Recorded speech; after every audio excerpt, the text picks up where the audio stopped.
Então, é a última palestra, eu peço que vocês respirem fundo. E aí, ao final, a gente abre para perguntas, tá? Então, o Caio, ótimo, e a Juliana e eu, a gente vai estar aí à disposição para fazer questionamentos. A minha intervenção, ela vai partir, de alguma maneira, no sentido de apresentar algumas reflexões jurídicas, né?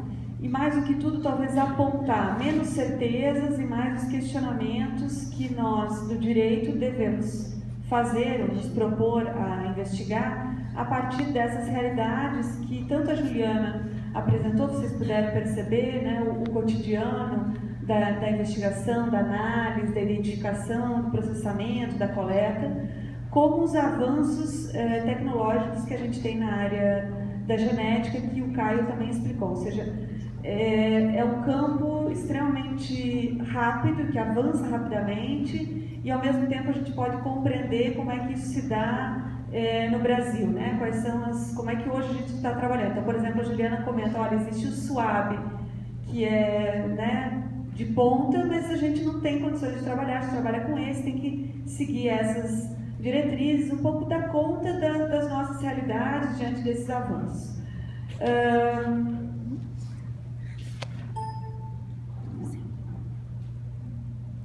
Não vai funcionar, talvez, o meu. Isso, vou passar por aqui.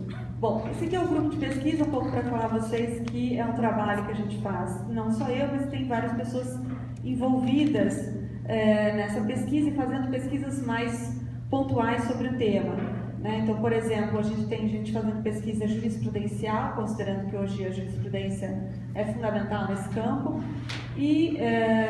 mas basicamente pesquisando no campo do direito, da bioética, deixa eu colocar aqui, deixa eu ver.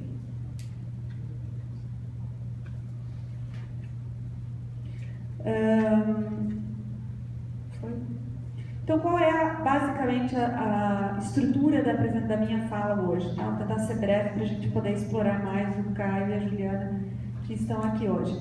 Trabalhar um pouco os pressupostos interdisciplinares, ou seja, é impossível tratar essa questão pura e simplesmente legal, do ponto de vista legal, do ponto de vista jurídico, legal, técnico-jurídico, né? Então, uma análise interdisciplinar e transdisciplinar, o estado da arte do ponto de vista legal, jurídico e alguns desafios ou perspectivas, né?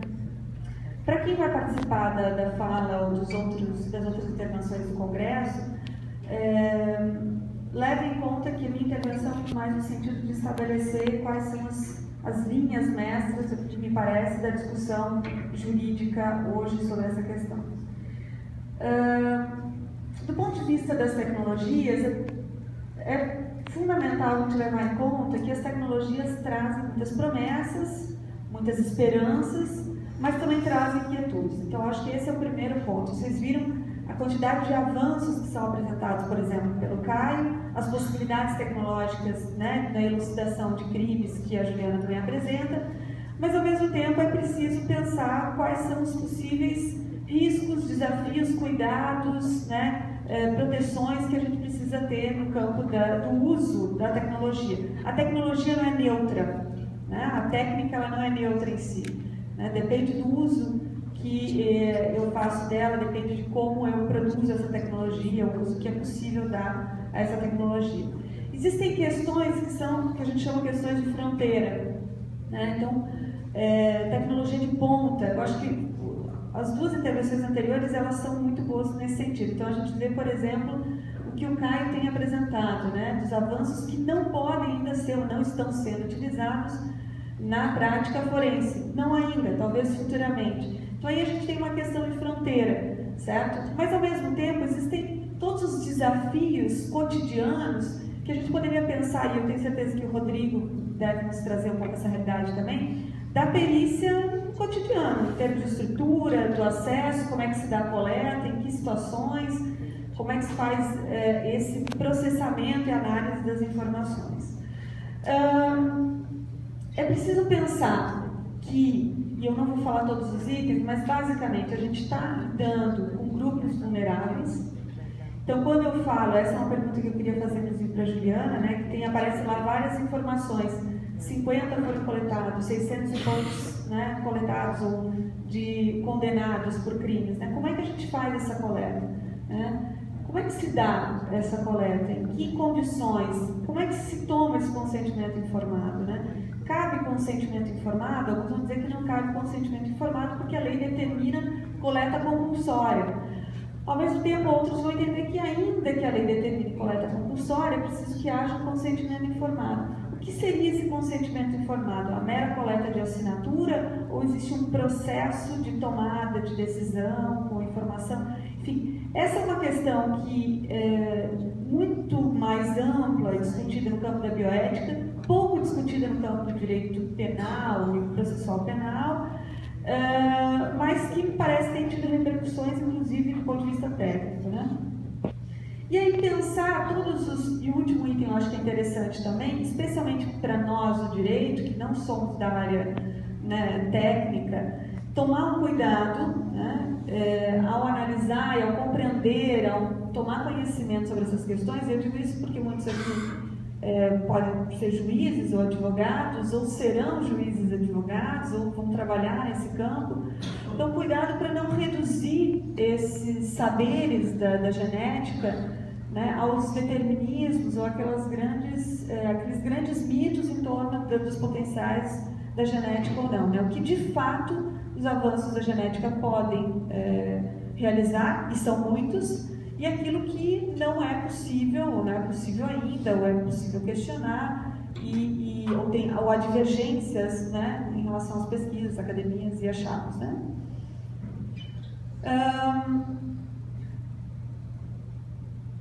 No que se refere à informação genética humana, é preciso também tomar alguns cuidados, né, especialmente para quem começa a lidar com isso do ponto de vista jurídico.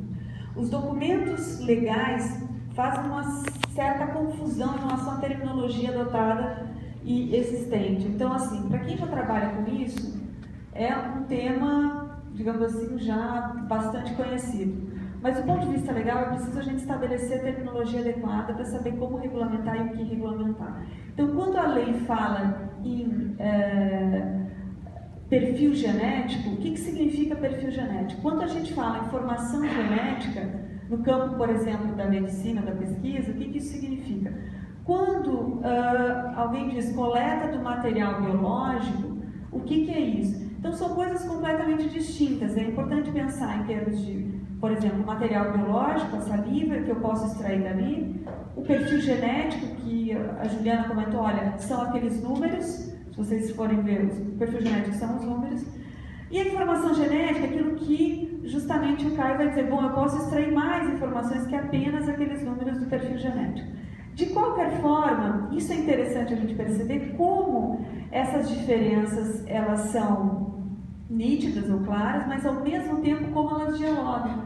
Então é difícil eu isolar o perfil genético como se eu jamais tivesse tido acesso ao material biológico e como se daquele material biológico eu não pudesse extrair outras informações genéticas.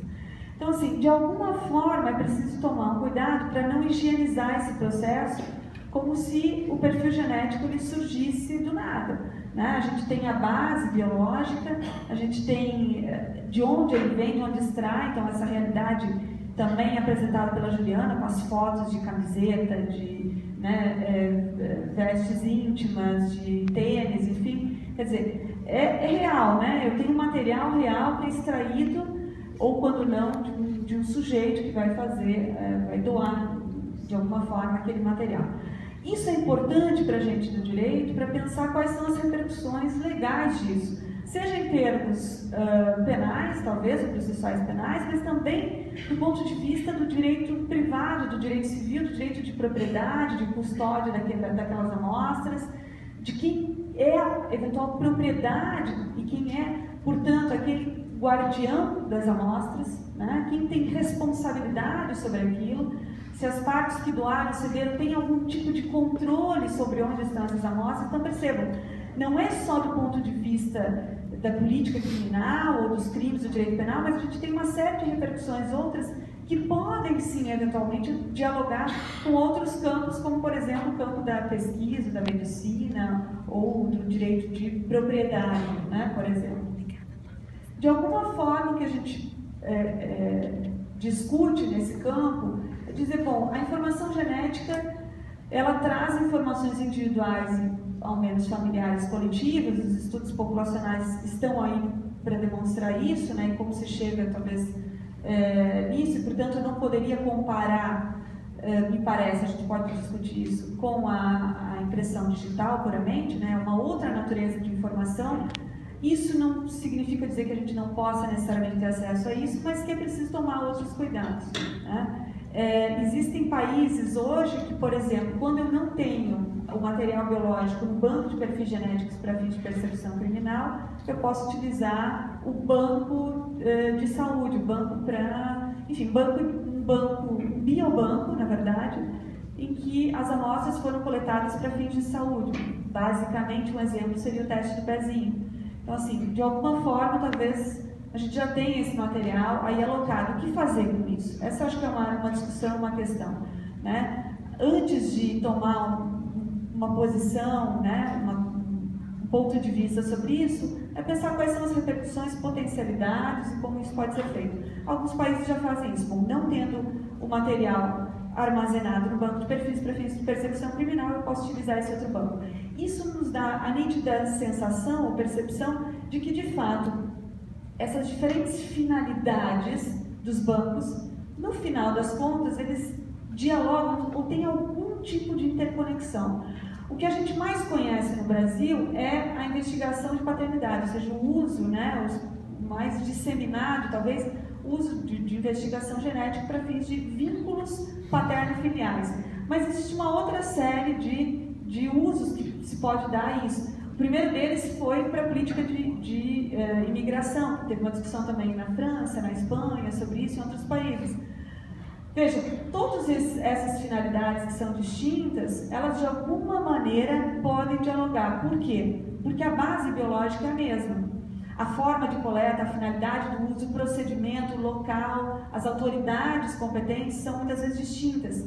Mas o material biológico, em princípio, é o mesmo, o potencial é o mesmo. Então, como distinguir esses diferentes campos, para não fazer confusão, mas como também, da mesma maneira, compreender que existe potencialidades de conexão entre eles.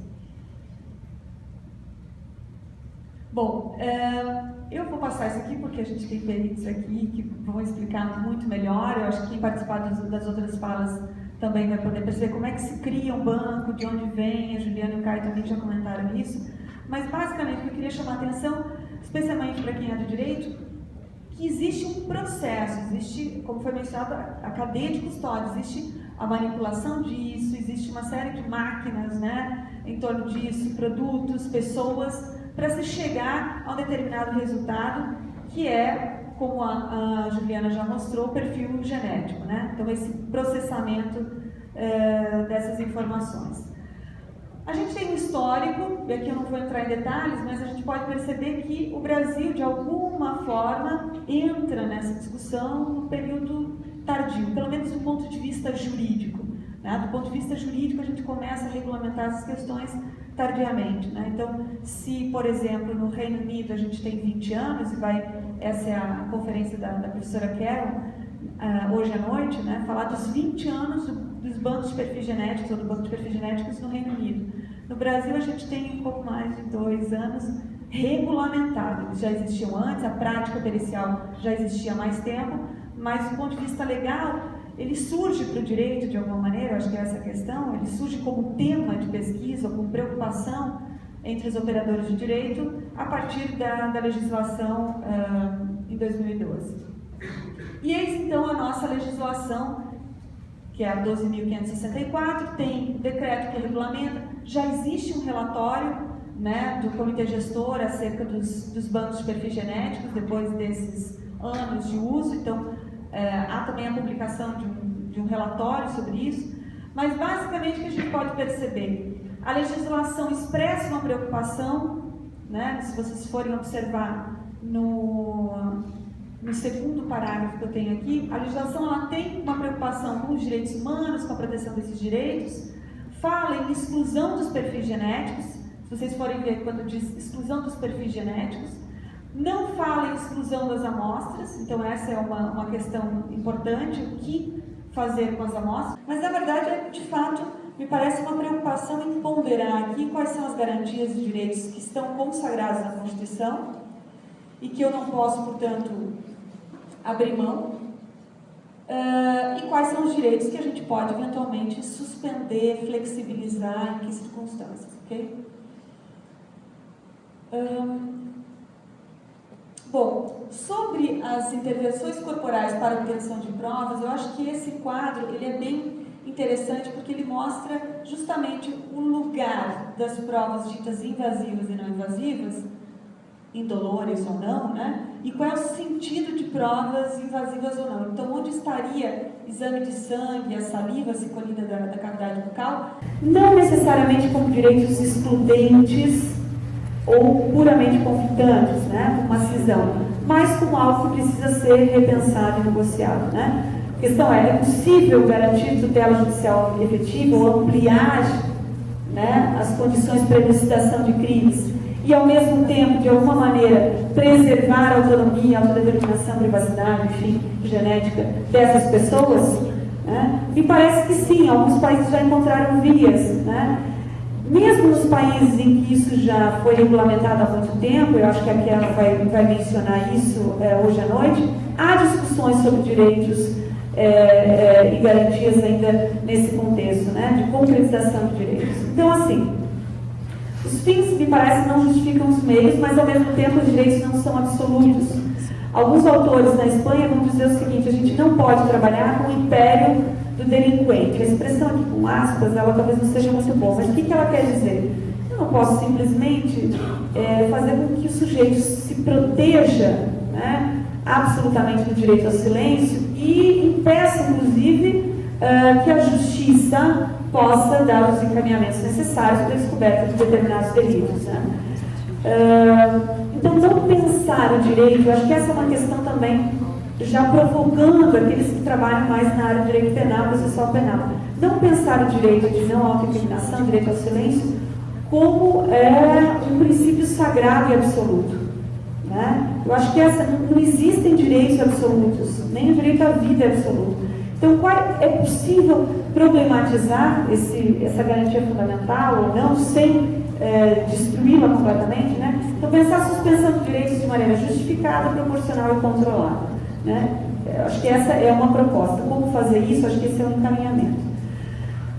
E aí, a última questão, que me parece já está mais avançada em outros países, pelo menos no campo jurídico, são as fases, né, para que se garanta credibilidade e licitude à informação genética.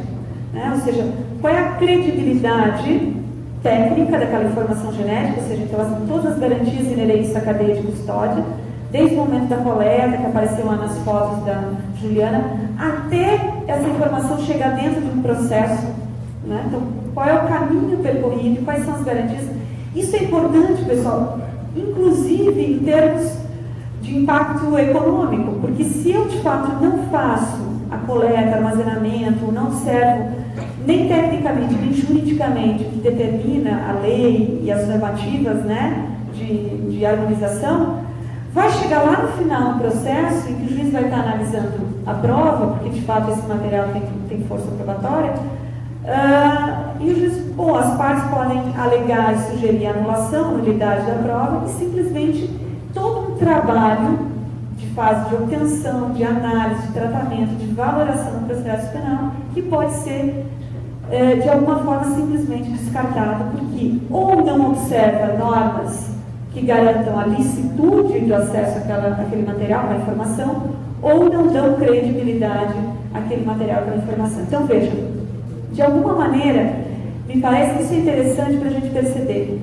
que talvez mais complicado do que estudar não autoincriminação, ou direito ao silêncio, direito de não produzir provas contra si mesmo, mais sofisticado, mais delicado, mais complexo, é discutir esses padrões de credibilidade e licitude em todas essas fases, para que essa amostra e essa informação ou esses dados cheguem, digamos assim, íntegros, né, dentro do processo, que possam ser úteis na real medida daquilo, da sua potencialidade, sem ampliar a potência do que eventualmente ele não tem, não possua. Quais seriam, então, alguns dos direitos em jogo nesse campo? E aqui sugerindo já algumas reflexões do que a gente provavelmente vai ouvir também nos próximos dias, né? E alguns, inclusive, que já foram comentados pelo Caio na apresentação. Direito de não discriminação ou não estigmatização. Então, a gente tem uma discussão sobre isso em relação à expansão de vários bancos de perfis genéticos. Há uma sugestão de que a ampliação desses bancos possa necessariamente, proporcionalmente, reduzir ou ser mais eficaz. Acho que essa é uma discussão que a gente pode ter. O direito à informação, o direito de saber e de não saber, né? Também a gente pode pensar. Direito à confidencialidade e privacidade dos dados.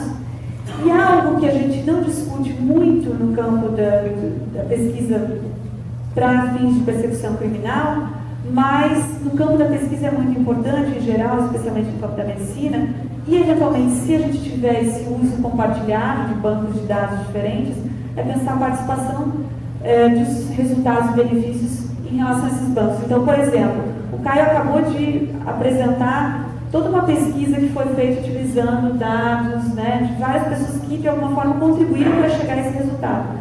Qual a participação dessas pessoas que contribuíram com isso? Ainda que são anônimas, ainda que eu não consiga, né, identificar, como é que eu posso pensar do ponto de vista mais social, talvez e menos individual, mas como é que eu posso pensar a participação dessas pessoas? O que elas poderiam receber como retorno, né? Quais são os meus deveres éticos e talvez jurídicos, inclusive, em relação ao retorno desses benefícios que foram criados, né? Seja uma patente, ou seja um resultado de pesquisa, seja a publicação de um artigo, né? Onde é que a gente coloca esses sujeitos que de alguma maneira contribuíram com os achados daquela pesquisa, né? Por fim, como eu mencionei a vocês, é possível pensar também essas informações naquele dualismo clássico do direito. Em geral, a gente diz que no direito as pessoas são sujeitos ou são objetos, né? Numa relação jurídica. O DNA nessas situações, a amostra de DNA, a informação genética, o material biológico, ele recoloca esse binômio numa discussão completamente diferente. Porque ao mesmo tempo que o material biológico é humano, e tem todas as informações dos seres humanos ali, contidas, concentradas, ainda que para fins de persecução criminal, em princípio, eu não utilize todas as informações, percebam, é algo que se extrai do humano.